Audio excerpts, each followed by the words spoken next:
જય શ્રી કૃષ્ણ. હું છું વૈશાલી સોની. વૈસુસ કિચનમાં તમારું સ્વાગત છે. આજે આપણે બનાવીશું ગોટલીનો મુખવાસ. ગોટલીનો મુખવાસ બનાવવા માટે આપણે ગોટલાને મેં સૂકવીને રાખ્યા છે. આપણે કેરીનો રસ બનાવીએ એ ગોટલાને તડકામાં સૂકવી દીધા હતા.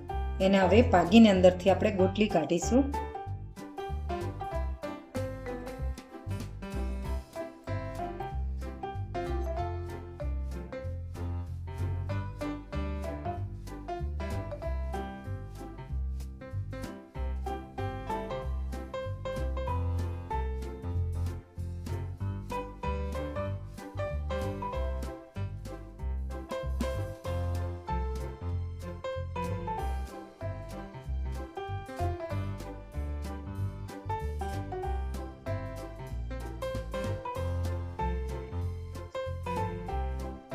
આવી રીતે આપણે ગોટલી કાઢી લઈ અને ઉપરથી એના ફોતરા નીકાળી દઈશું.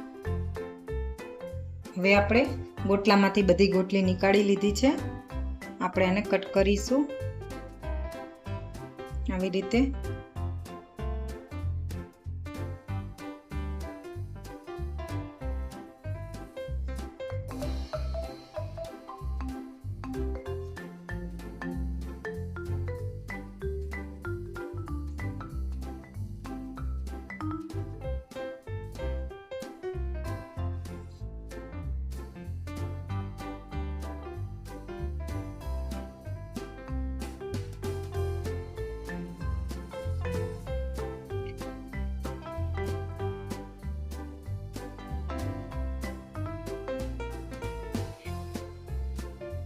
ગોટલી આવી રીતે કટ કરી લેવાની છે.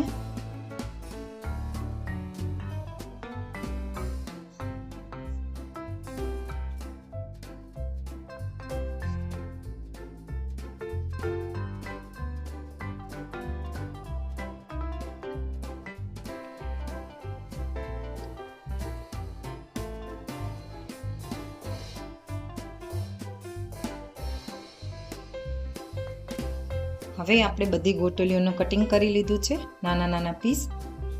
અને એક તપેલીમાં પાણી ગરમ થવા રાખી દીધું છે. એમાં આપણે 1 ચમચી મીઠું એડ કરીશું.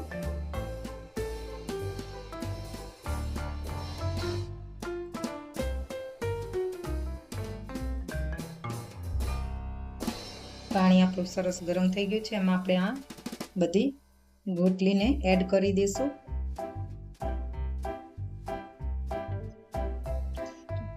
આપણે આ અંદર ગોટલી એડ કરીશું અને એને બફાવા દઈશું.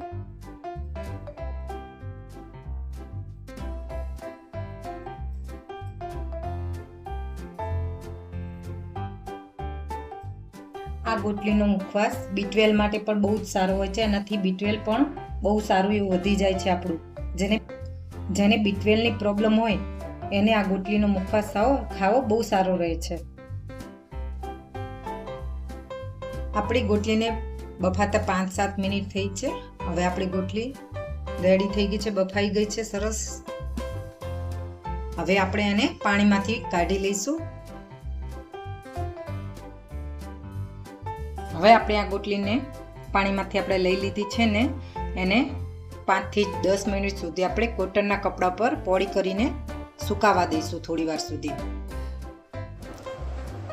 લગભગ 10 મિનિટ જેવું થઈ ગયું છે ને આપણી ગોટલી સરસ કોરી થઈ ગઈ છે. આપણે એક કઢાઈમાં અડધી ચમચી જેવું ઘી એડ કરી અને એને શેકી લઈશું. આપણે અડધી ચમચી ઘી એડ કરીશું.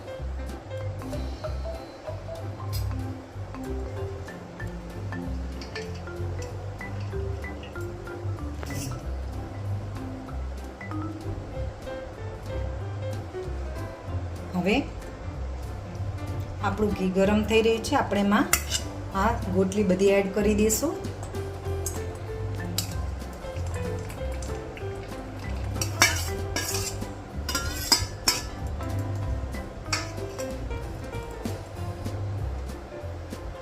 અને આપણે એને ગેસની સ્લો ફ્લેમ ઉપર શેકશું.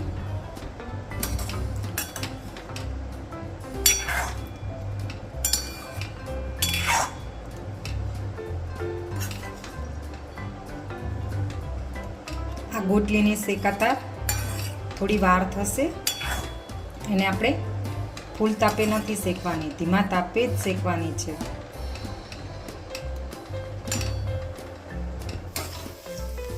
આપણી ગોટલી હવે શેકાવાની તૈયારીમાં છે. એને હજી 5 મિનિટ જેવું થશે. આપણે એને ગોલ્ડન બ્રાઉન કલર જે કરવાનો છે ગોટલીનો શેકીને. એને 15 મિનિટ જેવું તો આપણે શેકાઈ ગઈ છે.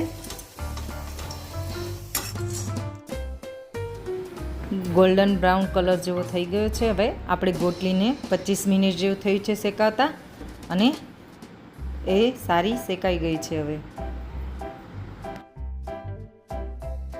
આપણી ગોટલી તૈયાર છે. આવા જ નવા વિડીયો જોવા માટે તમે વૈસુસ કિચનને લાઈક કરો, શેર કરો અને સબસ્ક્રાઈબ કરો.